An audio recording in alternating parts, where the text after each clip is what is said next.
Hello friends, എല്ലാവർക്കും Sumi's tasty kitchen എന്ന YouTube ചാനലിലേക്ക് സ്വാഗതം. ഇന്ന് ഞാൻ ഒരുപാട് പേരെ റിക്വസ്റ്റ് പ്രകാരം ഒരു ഐസ്ക്രീം റെസിപ്പി ആയിട്ട് വീണ്ടും വന്നിരിക്കുകയാണ്.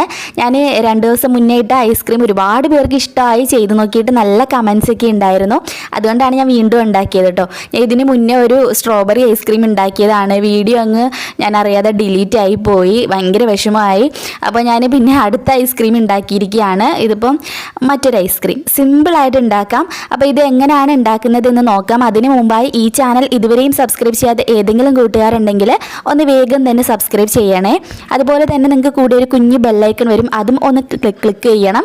മാത്രമല്ല ഓൾ എന്ന ഓപ്ഷനിൽ കൂടി പ്രസ് ചെയ്താലേ ഞാൻ ഇതുപോലെ വീഡിയോസൊക്കെ ഇടുമ്പോൾ നിങ്ങൾക്ക് അതൊരു നോട്ടിഫിക്കേഷനായിട്ട് കിട്ടത്തുള്ളൂ. പിന്നെ വീഡിയോ ഇഷ്ടമായാൽ ഒന്ന് ലൈക്ക് ചെയ്യാൻ മറക്കരുത് കേട്ടോ. അപ്പോൾ ഫസ്റ്റ് തന്നെ ഞാൻ ഇതിന് വേണ്ടിയിട്ട് ഒരു മുട്ട എടുക്കുകയാണ്. മുട്ട ചേർത്തെന്നും പറഞ്ഞ ഐസ്ക്രീമിന് ഒട്ടും തന്നെ മുട്ടയുടെ സ്മെല്ല് വരത്തില്ല. അത് പേടിക്കേണ്ട ആവശ്യമില്ല, നമ്മളിതിപ്പോൾ കുക്ക് ചെയ്തെടുക്കും. ഇനി നിങ്ങൾക്ക് മുട്ട വേണ്ട എന്ന് തന്നെയാണെങ്കിൽ നിങ്ങൾക്ക് മുട്ട അവോയ്ഡ് ചെയ്യാം. പകരം നിങ്ങൾ മൈദയോ കോൺഫ്ലോറോ പകരം ഒരു ടേബിൾ സ്പൂൺ ചേർത്താൽ മതിയാവും. ഈ ഒരു മുട്ടയ്ക്ക് പകരം 1 ടേബിൾ സ്പൂൺ മൈദ അല്ലെങ്കിൽ ഗോതമ്പ് പൊടി അല്ലെങ്കിൽ കോൺഫ്ലോർ, ഇതിൽ 3-ൽ ഏതെങ്കിലും ഒന്ന് ചേർത്ത് കൊടുക്കുക കേട്ടോ. അപ്പോൾ ഫസ്റ്റ് നമുക്കിത് നന്നായിട്ടൊന്ന് ബീറ്റ് ചെയ്യാം. ഞാൻ പറഞ്ഞില്ല ഒട്ടും തന്നെ മുട്ടയുടെ സ്മെല്ല് വരത്തില്ല, നിങ്ങൾ അത് ഓർത്ത് പേടിക്കണ്ട. പിന്നെ ഞാൻ ഇതിലേക്ക് ചേർക്കുന്നത് കസ്റ്റാർഡ് പൗഡറാണ്. ഇത് നമുക്ക് എല്ലാ സൂപ്പർ മാർക്കറ്റിലും ഈസി ആയിട്ട് കിട്ടും. ഇനി കസ്റ്റാർഡ് പൗഡർ ഇല്ല എന്നുണ്ടെങ്കിൽ നമുക്ക് എന്ത് ചെയ്യണം എന്ന് ഞാൻ പറയാം. അപ്പോൾ കസ്റ്റാർഡ് പൗഡറിനെ കുറിച്ച് ഒന്ന് പറയട്ടെ. കസ്റ്റാർഡ് പൗഡർ ശരിക്കും ഐസ്ക്രീമിൻ്റെ ഒരു മണവും അതിൻ്റെ ഒരു ടേസ്റ്റ് ഒക്കെ ആട്ടോ. നിങ്ങൾ ചെയ്ത് കഴിച്ചവർക്ക് അത് മനസ്സിലാവും. പുഡിങ്ങൊക്കെ ചെയ്യാറുണ്ട്. ശരിക്കും ഐസ്ക്രീമിൻ്റെ ടേസ്റ്റ് തന്നെയാണ് ഈ കസ്റ്റാർഡ് പൗഡർ. അപ്പോൾ ഐസ്ക്രീം ഉണ്ടാക്കുമ്പോൾ സൂപ്പറായിട്ട് വരും. അപ്പോൾ അതുകൊണ്ടാണ് ഞാൻ ഇന്ന് കസ്റ്റാർഡ് പൗഡർ തന്നെ വെച്ചത്. അപ്പോൾ അതിന് പകരം എന്ത് ചേർക്കണം ഞാൻ പറയാം.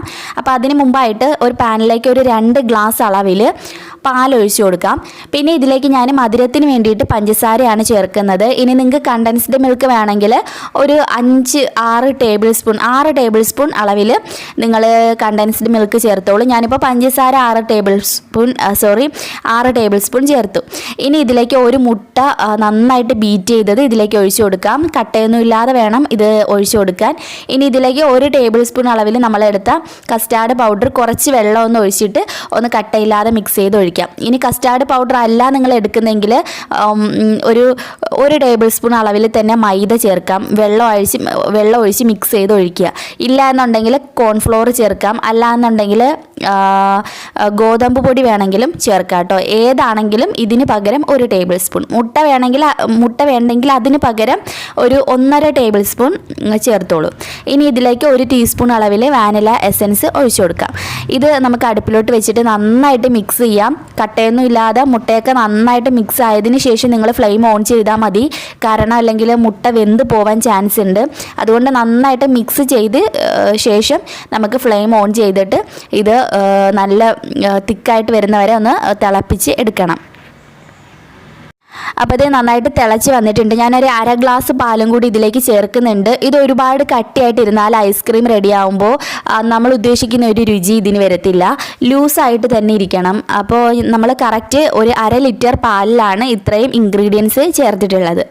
അപ്പോൾ ഇത് കംപ്ലീറ്റ് ചൂടാറിയിട്ടുണ്ട്. ഇനി ഇത് നമുക്ക് നേരെ ഒരു മിക്സിയുടെ ജാറിലേക്ക് ഒഴിച്ചു കൊടുക്കാം.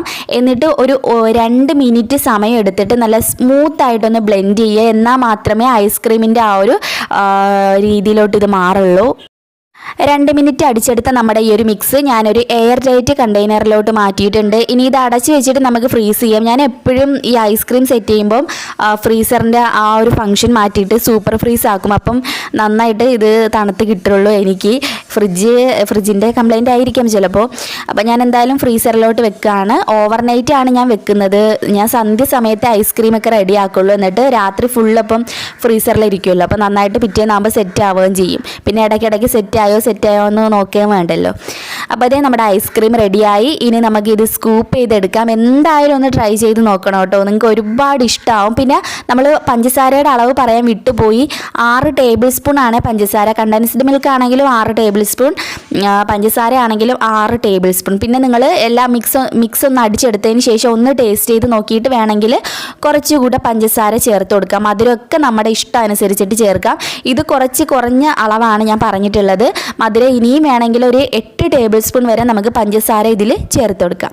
എന്തായാലും ട്രൈ ചെയ്ത് നോക്കണം. വീഡിയോ ഇഷ്ടമായിട്ടുണ്ടെങ്കിൽ മടിക്കാതെ താഴെ കാണുന്ന ആ ലൈക്ക് ബട്ടണിൽ ഒന്ന് പ്രസ് ചെയ്തിട്ട് ലൈക്ക് ചെയ്യണം. പിന്നെ നിങ്ങളുടെ ഫ്രണ്ട്സ് ആൻഡ് ഫാമിലിക്കൊക്കെ പറ്റുന്നവർ വീഡിയോ ഷെയർ ചെയ്ത് കൊടുക്കുക. പിന്നെ ഇതുവരെയും സബ്സ്ക്രൈബ് ചെയ്യാത്തവരുണ്ടെങ്കിൽ സബ്സ്ക്രൈബ് ചെയ്യുക. എന്തായാലും നമുക്ക് പുതിയൊരു റെസിപ്പി വീഡിയോയുമായിട്ട് വീണ്ടും കണ്ടുമുട്ടാം. അതുവരേക്കും ബൈ ബൈ, ടേക്ക് കെയർ.